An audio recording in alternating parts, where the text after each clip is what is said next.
celebration of this milestone. Let me say, I'm happy I've told my story as candidly as I could. I hope you will enjoy reading it and that it will inspire you to help me in my mission of building honest institutions in Kenya. Thank you for making the time. And as I said earlier, this being a Friday, I'm sure you'd rather be somewhere else, probably partaking of tea or uji or many other broths. As my good friend, the former president, who has written the foreword in this book, these days often refers to some of the beverages that people take on Friday evenings. This launch is also a milestone for political leadership and political memory making in Kenya. I hope more of us are here, and even those who are not will get the time to pen your memoirs and autobiographies to give the next generation an intellectual grounding on how to do things and how not to do things.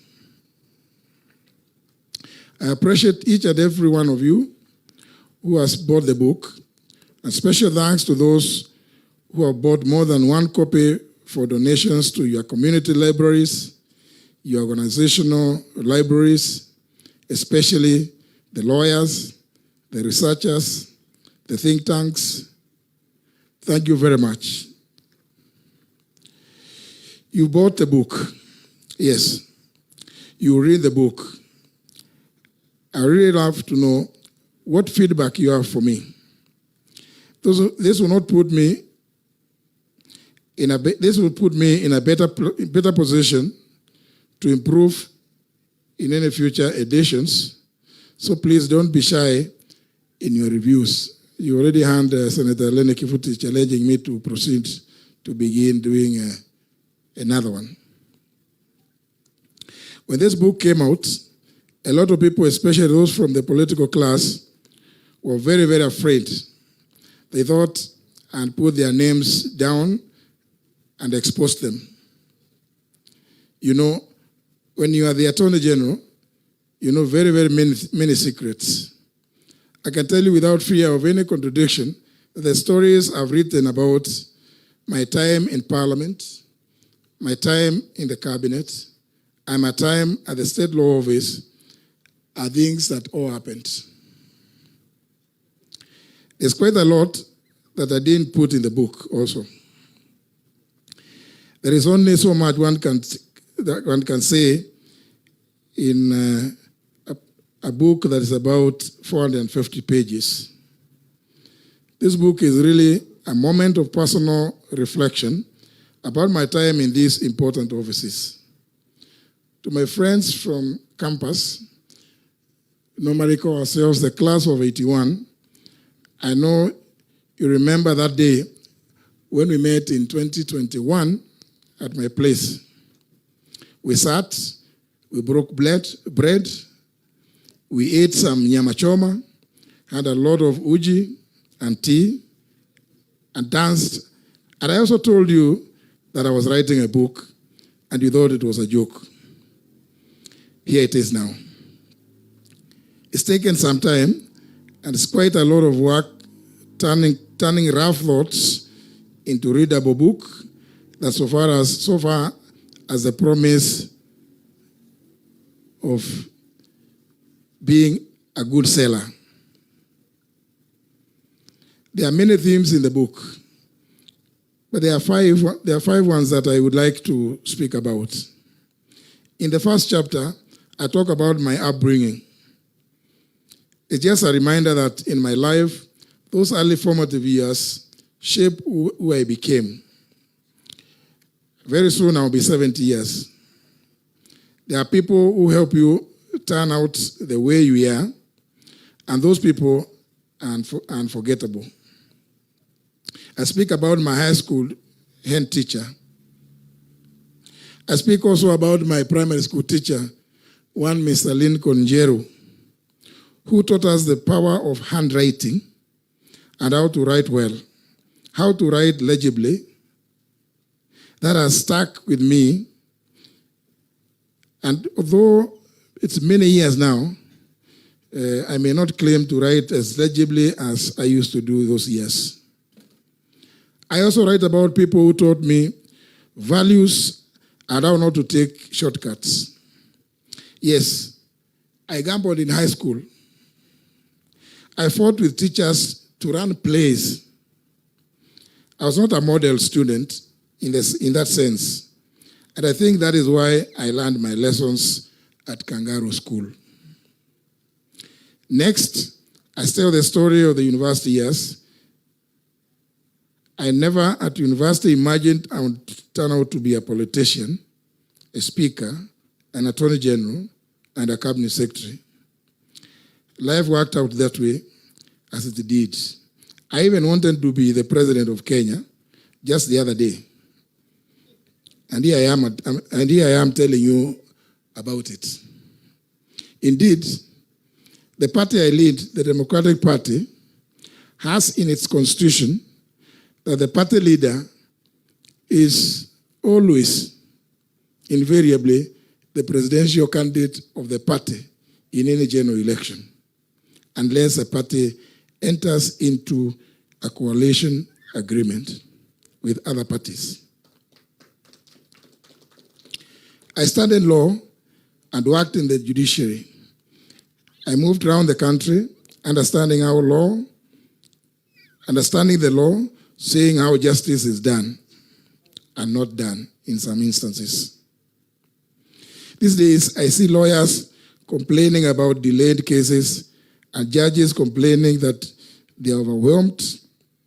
And in my days as a magistrate, I would get to the office very early and made sure that I did not have much on my entry. And even new lawyers reduce the games that you play on people to delay cases whenever you appeared before me. The weaknesses in the criminal justice system are well documented, but we can expedite the delivery of justice and make this country indeed and truly a country of the rule of law. It is doable. We probably need to look at our work ethics as people serving Kenyans. Kenyans need speedy justice. Can you imagine somebody fighting a case for 20 plus years or even 30 years? And this is not a story. There's a case I dealt with that stuck in the courts for years after I left. I'm not even too sure that it has ever been resolved to date. I also write about leadership culture in Kenya. The lowest point in my career was the frame-ups when I was in the judiciary. I write all about it, and I learned that in leadership and in politics, the backstabbing never stops. The backstabbing never stops. In the judiciary, in politics, dealing with KANU, Jubilee, and even now, Kenya Kwanza. It was constant backstabbing.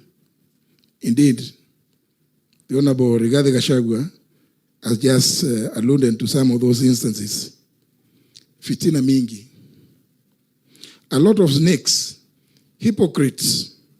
Yes, you know them. I hope more colleagues can tell their stories. Labda tukianza na Rigiji.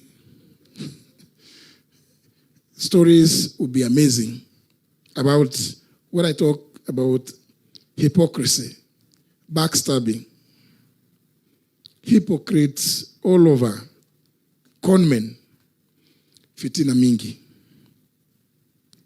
I also write about the legislature, the legislative politics, and the Parliament of Kenya. The Honorable Amin Abdallah alluded to this. As the first speaker, under the 2010 Constitution, setting up all those structures, you learn a lot about change management. I write about what my friends in the media called the supremacy wars, the Senate versus the National Assembly. Some people think that the fights were personal. No. The issues we were fighting about, like the division of revenue laws, are still there. I say in the book, unless the Constitution is amended to better define the roles of the two houses with regard to the budget-making process, the fights will continue regardless of the many advisory opinions that may come from the Supreme Court. I write about the Constituency Development Fund, now called the National Government Constituency Development Fund. I say it in the book that this fund needs to go. Members of Parliament here present, please don't start throwing stones at me. I'm just saying what I believe in. I've given reasons. With the devolution, we need to get serious. I don't like it when I see many of my governor friends going to State House to, in quotes, beg for development, close the quotes. Look at the Constitution. You need to negotiate your pound of flesh. When you sit in the summit, chaired by the president, and at the IBEC, those are the forums that we have to discuss and debate issues about what resources need to go to the counties. Don't come to Nairobi to beg the president for development. The more you beg, the more you are entrenching the culture of an imperial presidency. And that we must appreciate has been done away with in our 2010 Constitution. So governors, please, stop this habit. You are taking the country back to the era beyond 2010. One of the many, of course, many of you will buy this book because I write boldly about my time as Attorney General and as a Cabinet Secretary. I know some of you are waiting to hear the stories I've told about the current administration of William Ruto. Well, these days he has many names: Kasongo, Kaongo, Githinji, et al. Many names. It is one of the worst decisions I made working with William Ruto. I thought I could infuse change from within, but I realized that the fish rots from the head. My friends in Tanzania say, siku zote ng'ombe anayechelewesha msafara ni ng'ombe aliye mbele, lakini ule ng'ombe anapigwa ni ule yuko nyuma na ndiye anapiga kelele. If this country is to progress, we need to deal with the leadership at the top. We keep saying one term, and we mean it. This isn't personal, but objectively speaking, for a person who talks a big game but does the opposite, it is really disheartening. There's a saying, a quote, "Who are worse than murderers and pretenders?" There's also something about hypocrites. And I must warn you about manufacturing crises. Every time you see our president manufacturing a crisis, just know he wants to eat. Just this week, we heard him talking about power rationing when the bulk of electricity is geothermal, or rebuilding the airport. You must have noticed that he's even costing the airport to the tune of 200 billion. Never mind, he was speaking in a foreign land, never accompanied by any engineer, any architect, any QS to give him these figures. He merely jumped at the figure of 200 billion. He would assign a value to a project just from thin air. I talk about this through the Kedong Ranch. The Honorable Rigathi Gachagua has just alluded to it. And the multi-billion tender, which I refuse to sign when they try and cornering me at the airport in Dubai. You do not, on one hand, collect hundreds of billions of shillings and then make the government borrow its own money. And then you go to international fora and complain. Indeed, it reminds me of the remarks by many years ago by the late Fidel Castro, who was saying that history will absorb me. There are also moments when he manifestly flouted the law, and I told him as much. The English say, you cannot lie down with dogs and not come up with fleas. I just want to say that might be true because I have my scars. And lastly, I have to alert you to the rule of law, the human rights abuses, the extrajudicial killings, abductions, and all that. You do not import mercenaries to conduct human rights abuses in your country or subcontract reprisals to foreign countries or gaslight your own people for calling you out. You do not run an abduction squad in your own country. These are things we need to deal with. Finally, I explore my drama, my dreams. What future do we want? What future do you want for your children? Do you want to see them despondent, being killed in the streets, being abducted in broad daylight, being gaslit for fighting for their rights? When I worked with this government, I thought we were issue-based. But now, tribalism and corruption is on the up. I believe in the rule of law and a government that has respect and treats Kenyans with dignity. If I keep talking, I'll be reading the book for you. I don't want to spoil it for you. Read it. Make up your own mind about the book, the content, and about me. And then decide what you can do about it. I hope you come to the conclusion which my good friend, Honorable Wamalwa, has said, one term.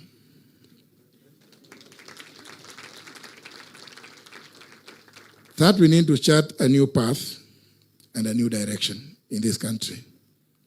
You read it, enjoy it, and I hope you buy some copies for your other friends and also for libraries in your locations.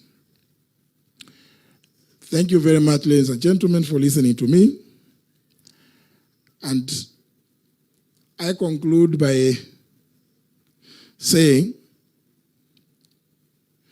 that I am extremely happy that our good friends from the Frederick Newman Foundation, Judy Kaberia, is also with us. I know at the foundation they do a lot of governance issues, just like several other foundations do. Thank you, Judy, for standing with us. Ladies and gentlemen,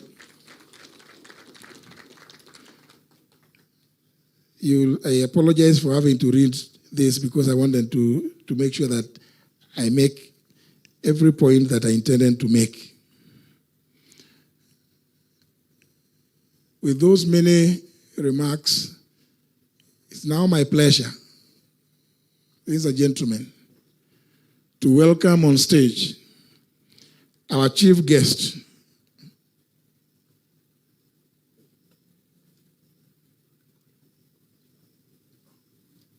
sorry, I'm also told that my very good friend, other very good friends as well, have arrived.